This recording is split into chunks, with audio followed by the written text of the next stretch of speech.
everybody, it's Drybear, here to bring you some tips and secrets I've discovered while playing the Monster Hunter Wilds open beta, and I can tell you, I am so excited for the release. Now, I mentioned this in my other video going over the weapons in the game, but I think the first tip that I have for you in Monster Hunter Wilds is to use this as an opportunity to test out which weapons you'll be interested in trying in the full game, because obviously, once you actually get into the full game, not only did a lot of weapons change going into Monster Hunter Wilds, so whether you are a new player and you're testing out which weapon you want to use, or you're a veteran or an experienced player that wants to see what's different about the weapons in the game and which one you want to use, this is by far the best time to do it. Now, it's possible they'll give us another demo before we reach full release in February, but still, it is a perfect time because you're going to get equal set for all of the weapons. You can try them out freely, switch between them freely, and try out a whole bunch of different hunts, which in the real game, you would have to craft new weapons and new gear to try all of that, which would take you a lot longer and eat up a lot of your time, when you probably would want to be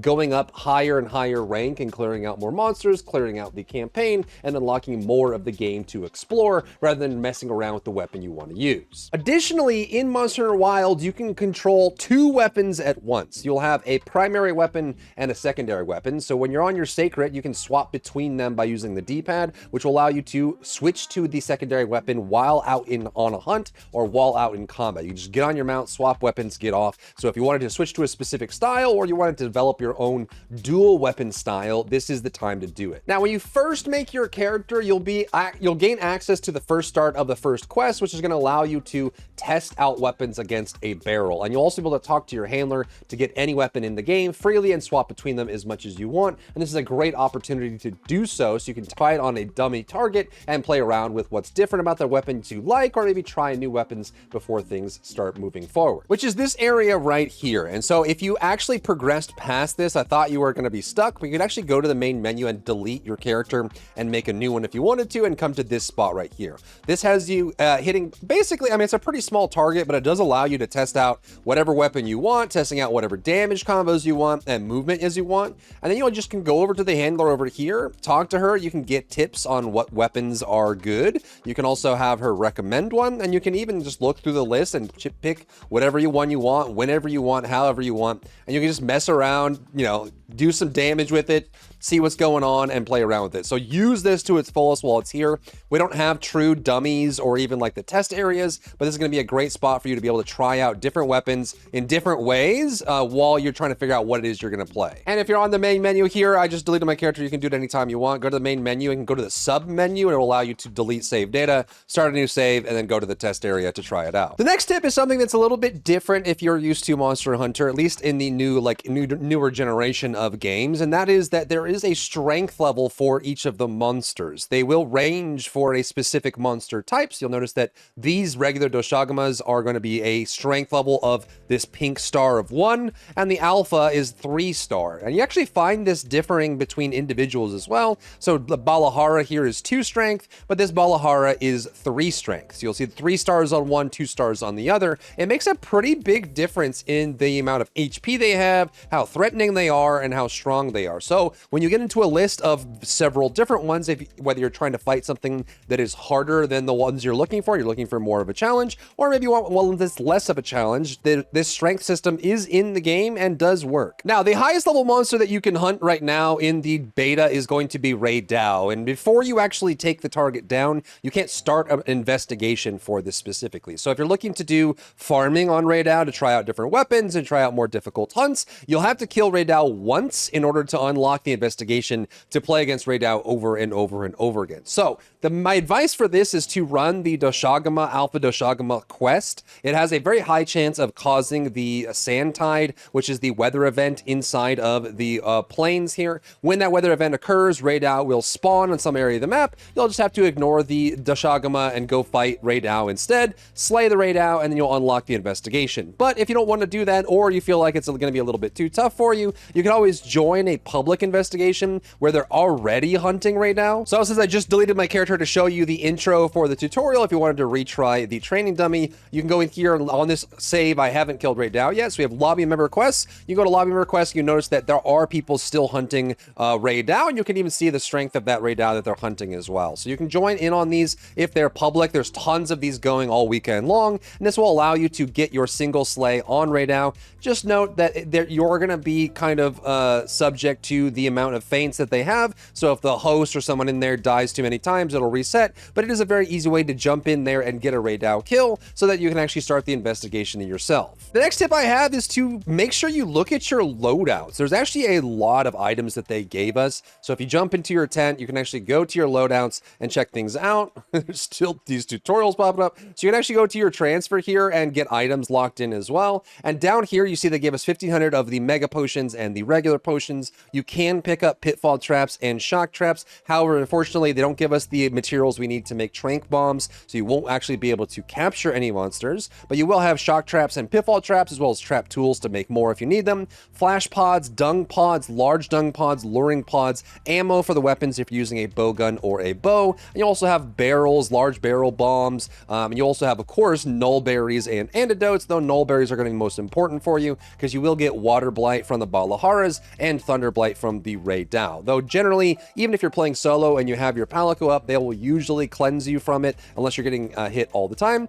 You can also run like, just like having rations with you, other things, and for crafting as well. You can try out the building rations as well in the field by bringing up the raw meat. But they do give you a good amount, so I would recommend grabbing all of these, filling them all out, putting them into your full setup here, so you actually have them, and then save that loadout and use it if you're going to be using it all weekend long. The next tip is around the multiplayer. I would recommend trying a multiplayer hunt in this just to get the experience of doing it and see how it works in wilds. You can very easily call SOS onto friendlies if you want to bring them into your quest, or you can join lobby member quests like we talked about earlier to join in on other groups if they have room in their lobby. The thing that I'll point you to on this, a little sub note on this tip, is that you do have the option to use NPC Hunters, so AI Hunters, and they're actually incredibly good. So the first thing is when you go to settings here at the top, when you're looking at multiplayer for quests, you can come down here and you can choose to either be other players and support hunters, which is the NPC Hunters. You can do only other players or only support hunters. So if you wanted to play alone with NPC Hunters, you can set this to only support hunters and any other mix between those. And that means when you SOS flare, it will summon support hunters to fill up however many members you have left. So if you wanted to do like solo with one NPC, you can do a 2 lobby, call an SOS with support only, and it'll summon a support player or a sort NPC that you can bring along with you. And just for funsies, I tried out a full party of NPC Hunters just to see what their logic is like, and this is what I've learned so far. 1, they will wait for you to engage a monster for the first time. They will not initiate any fight with any monster without your permission. They will go near the hunt monster, which is the main objective, but they will wait for you to give the go-ahead. The same thing goes for when the monster returns to their lair and goes to sleep. They will not do the wake up without you. They will wait for you to do it. So if the monster's asleep, they'll stand around and wait until you decide you're going to do bombs or a sneak attack or something like that, or some shoulder tackle full charge or Syed or something like that. They will wait for you. They will also by default mount the monster. They will use life powders to heal you. They will use cleanses on themselves. They will avoid mechanics. They will also use flash pods and screamer pods if it is appropriate to do so. They will trigger clashes with the monster. They will add wounds to the monster and open those wounds, and also look to break parts as well. They are actually pretty well implemented. Now, you have the option to play around this as well, which is really cool. You go to options here and go to the third page under game settings, and you'll notice that you have support hunter settings, which is the NPC Hunters. You can change the damage values that they have. You can just turn off their damage values if it distracts you. You can change the style of damage numbers that show up. You can decide whether they use the offset attacks, which is the stagger attacks, to stagger or offset the monster. You can decide whether you want them to use power clashes, mount the monster, use the slinger for pods and screamer pods, flash pods, things like that. And also if you want them to set up traps, because they will set up traps. They'll put, shock traps on the ground, pitfall traps on the ground. They will play the game like they are a hunter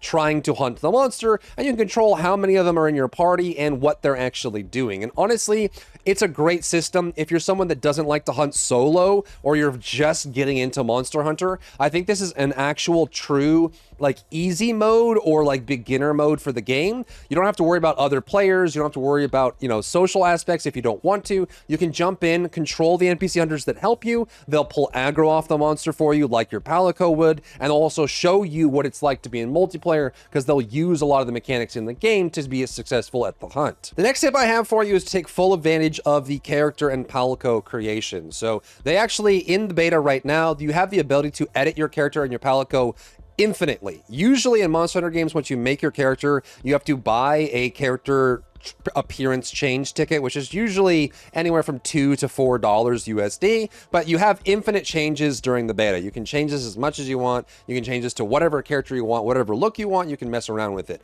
And what's cool about this as well is both for your character and for your Palico as well, these will be able to transfer over to release. So if you have these saves on whatever platform you're on, if you spend a lot of time customizing your Palico and your character, you can then have that data be available on the same platform when you launch. It's the same system they did for Dragon's Dogma 2. So you can spend a lot of time in the beta once you've decided on what you're going to do for release, get everything customized, and then on day one, hour one, when the game launches, you have your character and your Palico set up and ready to go, and you can move on. And again, you can try things in game, see what they look like, and then you can come back and recustomize because there are infinite amounts of character customizations in this beta. There's no limitation on that at all. The next tip is to explore the environment. I think one of the coolest parts about Wilds, and one thing that they've done better than probably any other Monster Hunter before it, is just the atmosphere, the lighting, the presentation of the game is the best it's ever been. The weather systems, the nighttime, daytime system, having these storm fronts come in or sandstorms, everything change, has really had a big impact on me really falling in love with the beta so far.